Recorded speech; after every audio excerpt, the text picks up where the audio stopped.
Good morning বন্ধুরা।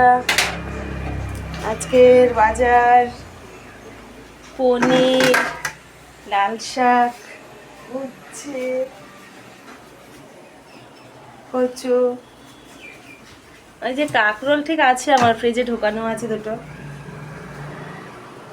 আজ নাকি ডেট 9/9/9, মানে 2025 যেহেতু 2 আর 5/2/7/9, আজকে ডেট 9।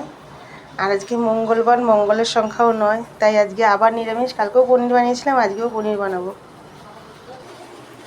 এই যে পনির। আজকের দিনটা সবাই সাবধানে থাকবা। আজকে ডেটটা খুব খারাপ, 9 তারিখ। সব 9 পড়েছে, 3টেই 9, সেহেতু সবাই একটু সাবধানে থেকো বন্ধুরা।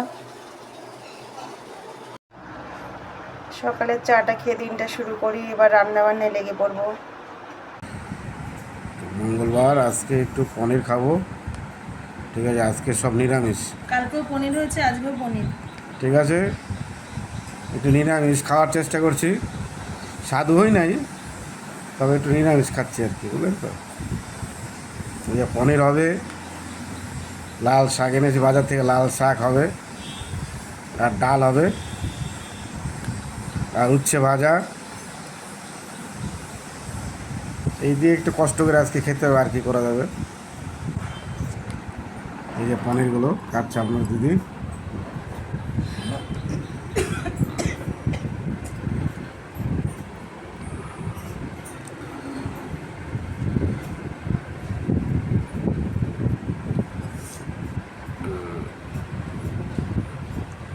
দিদি আবার বললেন তো একটু ছোটো ছোটো পছন্দ করেন, একটু বড় বড় পিস না হলে।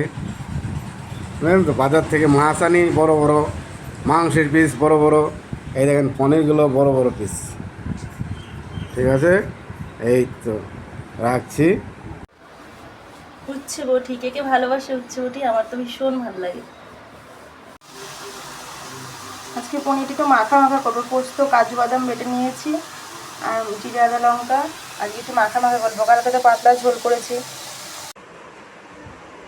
খাবার দিয়ে দিয়েছি দাদাভাইকে। দেখতে মানে পনিরের তরকারি হচ্ছে না।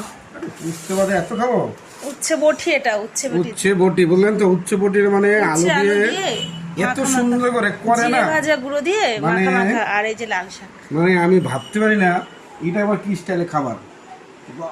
এই উচ্ছে বটিটা আমার মা বানায়, খুব ভালো লাগে আমার। ওই উচ্ছে বটি গরম গরম ভাত দিয়ে তোমরা বানিয়ে খেয়ে দেখতে পারো, খুব ভালো লাগে। আমি উচ্ছে ভালো খেতাম, কিন্তু দেখলাম এটা আরো বেশি টেস্ট।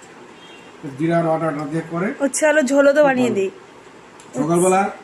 এখন তাড়াহুড়া করে শাক হয়ে গেল, উচ্ছে আলু দিয়ে ভাজা, মানে একটু বটি। তারপরে আছে ডাল, আছে চালতা দিয়ে ডাল হবে, হ্যাঁ, আর আছে পনির, এটা দুপুরবেলা হবে। আবার কি। আমি অল্প কটা ভাত নিয়ে নিলাম, আজকে খুব খিদে পেয়ে গেছে, সকাল সকাল জামা কাপড় কেচে। দেখো বন্ধুরা, পনিরটা কি লোভনীয় লাগছে না? একটু তিল বাটাও দিয়েছে এর মধ্যে, পোস্ত, কাজু বাদাম, জিরে আদা লঙ্কা আর একটু কাজু একসাথে পেস্ট করে দিয়েছি। দেখতে কি সুন্দর লাগে, দেখতে লোভনীয় হয়েছে পনিরটা। এত সবসময় পাতলা ঝোল ভালো লাগেও না। দেখো আমার পনির রান্না কমপ্লিট। কেমন হয়েছে বন্ধুরা কমেন্ট করে জানিও। আজকে মাখা মাখা পনির বানিয়েছি। তো আজকের মতো টাটা, এখানেই।